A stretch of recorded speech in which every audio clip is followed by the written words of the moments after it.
एक समय स्वर्गलोक में सबसे बड़ा कौन के प्रश्न पर 9 ग्रहों में वाद विवाद हो गया। विवाद इतना बढ़ा कि परस्पर भयंकर युद्ध की स्थिति बन गई। निर्णय के लिए सभी देवता देवराज इंद्र के पास पहुंचे और बोले, हे देवराज, आपको निर्णय करना होगा कि हम में से सबसे बड़ा कौन है। देवताओं का प्रश्न सुनकर देवराज इंद्र उलझन में पड़ गए। इंद्र बोले, मैं इस प्रश्न का उत्तर देने में असमर्थ हूँ। हम सभी पृथ्वी लोक में उज्जयिनी नगरी में राजा विक्रमादित्य के पास चलते हैं। देवराज इंद्र सहित सभी देवता उज्जयिनी नगरी पहुंचे।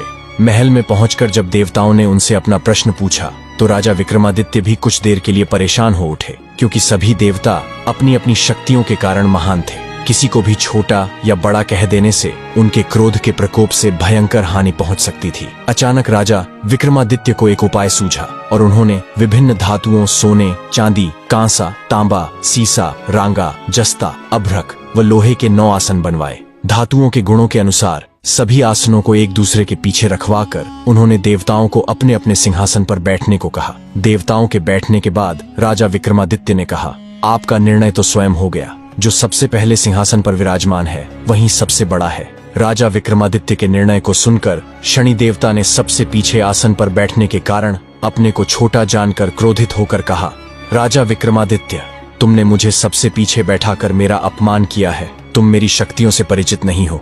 मैं तुम्हारा सर्वनाश कर दूंगा। शनि ने कहा, सूर्य एक राशि पर 1 महीने, चंद्रमा 2.25 दिन, मंगल 1.5 महीने, बुध और शुक्र 1 महीने, बृहस्पति 13 महीने रहते हैं, लेकिन मैं किसी राशि पर 7.5 वर्ष तक रहता हूँ। बड़े बड़े देवताओं को मैंने अपने प्रकोप से पीड़ित किया है। राम को 7.5 के कारण ही वन में जाकर रहना पड़ा और रावण को 7.5 के कारण ही युद्ध में मृत्यु का शिकार बनना पड़ा। राजा, अब तू भी मेरे प्रकोप से नहीं बच सकेगा। इसके बाद अन्य ग्रहों के देवता तो प्रसन्नता के साथ चले गए, परंतु शनिदेव बड़े क्रोध के साथ वहां से विदा हुए। राजा विक्रमादित्य पहले की तरह ही न्याय करते रहे। उनके राज्य में सभी स्त्री पुरुष बहुत आनंद से जीवन यापन कर रहे थे। कुछ दिन ऐसे ही बीत गए। उधर शनि देवता अपने अपमान को भूले नहीं थे। विक्रमादित्य से बदला लेने के लिए एक दिन शनिदेव ने घोड़े के व्यापारी का रूप धारण किया और बहुत से घोड़ों के साथ उज्जयिनी नगरी पहुंचे।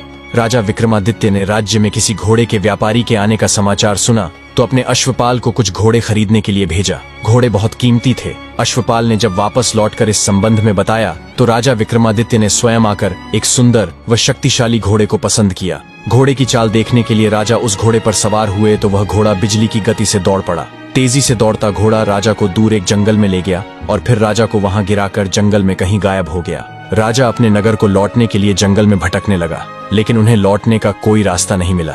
राजा को भूख प्यास लगाई। बहुत घूमने पर उसे एक चरवाहा मिला। राजा ने उससे पानी मांगा। पानी पीकर राजा ने उस चरवाहे को अपनी अंगूठी दे दी।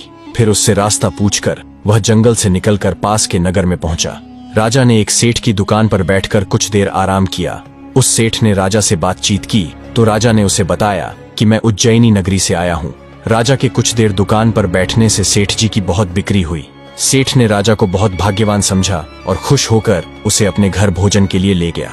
सेठ के घर में सोने का एक हार खूंटी पर लटका हुआ था और उसके बगल में एक मोर की फोटो टंगी हुई थी। राजा को उस कमरे में छोड़कर सेठ कुछ देर के लिए बाहर गया। तभी एक आश्चर्यजनक घटना घटी। राजा के देखते देखते सोने के उस हार को मोर की फोटो निकल गई। सेठ ने कमरे में लौटकर हार को गायब देखा तो चोरी का संदेह राजा पर ही किया, क्योंकि उस कमरे में राजा ही अकेला बैठा था। सेठ ने अपने नौकरों से कहा कि इस परदेसी को रस्सियों से बांधकर नगर के राजा के पास ले चलो। राजा ने विक्रमादित्य से हार के बारे में पूछा तो उसने बताया कि उसके देखते ही देखते मोर की फोटो ने हार को निगल लिया था। इस पर राजा ने क्रोधित होकर चोरी करने के अपराध में विक्रमादित्य के हाथ पांव काटने का आदेश दे दिया।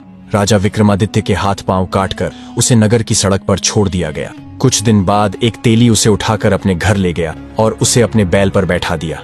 राजा आवाज देकर बैलों को हाँकता रहता। इस तरह तेली का बैल चलता रहा और राजा को भोजन मिलता रहा। शनि के प्रकोप की 7.5 पूरी होने पर वर्षा ऋतु प्रारंभ हुई। राजा विक्रमादित्य एक रात मेघ मल्हार गा रहा था कि तभी नगर के राजा की लड़की राजकुमारी मोहिनी रथ पर सवार उस तेली के घर के पास से गुजरी। उसने मेघ मल्हार सुना तो उसे बहुत अच्छा लगा और दासी को भेजकर गाने वाले को बुला लाने को कहा। दासी ने लौटकर राजकुमारी को अपंग राजा के बारे में सब कुछ बता दिया। राजकुमारी उसके मेघ मल्हार से बहुत मोहित हुई, अतः उसने सब कुछ जानकर भी अपंग राजा से विवाह करने का निश्चय कर लिया। राजकुमारी ने अपने माता पिता से जब यह बात कही तो वे हैरान रह गए। रानी ने मोहिनी को समझाया, बेटी, तेरे भाग्य में तो किसी राजा की रानी होना लिखा है, फिर तू उस अपंग से विवाह करके अपने पांव पर कुल्हाड़ी क्यों मार रही है? राजकुमारी ने अपनी जिद नहीं छोड़ी। अपनी जिद पूरी कराने के लिए उसने भोजन करना छोड़ दिया और प्राण त्याग देने का निश्चय कर लिया। आखिर राजा रानी को विवश होकर अपंग विक्रमादित्य से राजकुमारी का विवाह करना पड़ा। विवाह के बाद राजा विक्रमादित्य और राजकुमारी तेली के घर में रहने लगे। उसी रात स्वप्न में शनिदेव ने राजा से कहा, राजा, तुमने मेरा प्रकोप देख लिया, मैंने तुम्हें अपने अपमान का दंड दिया है। राजा ने शनिदेव से क्षमा करने को कहा और प्रार्थना की, हे शनिदेव, आपने जितना दुख मुझे दिया है अन्य किसी को न देना। शनिदेव ने कुछ सोचकर कहा, राजा, मैं तुम्हारी प्रार्थना स्वीकार करता हूँ। जो कोई स्त्री पुरुष मेरी पूजा करेगा, शनिवार को व्रत करके मेरी व्रत कथा सुनेगा, उस पर मेरी अनुकंपा बनी रहेगी। प्रातःकाल राजा विक्रमादित्य की नींद खुली तो अपने हाथ पांव देखकर राजा को बहुत खुशी हुई। उसने मन ही मन शनिदेव को प्रणाम किया। राजकुमारी भी राजा के हाथ पांव सही सलामत देखकर आश्चर्य में डूब गई। तब राजा विक्रमादित्य ने अपना परिचय देते हुए शनिदेव के प्रकोप की सारी कहानी सुनाई। सेठ को जब इस बात का पता चला तो दौड़ता हुआ तेली के घर पहुंचा और राजा के चरणों में गिरकर क्षमा मांगने लगा। राजा ने उसे क्षमा कर दिया, क्योंकि यह सब तो शनिदेव के प्रकोप के कारण हुआ था।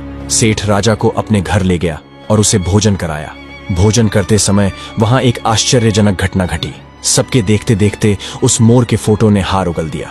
सेठ जी ने अपनी बेटी का विवाह भी राजा के साथ कर दिया और बहुत से स्वर्ण आभूषण, धन आदि देकर राजा को विदा किया। राजा विक्रमादित्य राजकुमारी मोहिनी और सेठ की बेटी के साथ उज्जैनी पहुंचे तो नगरवासियों ने हर्ष से उनका स्वागत किया।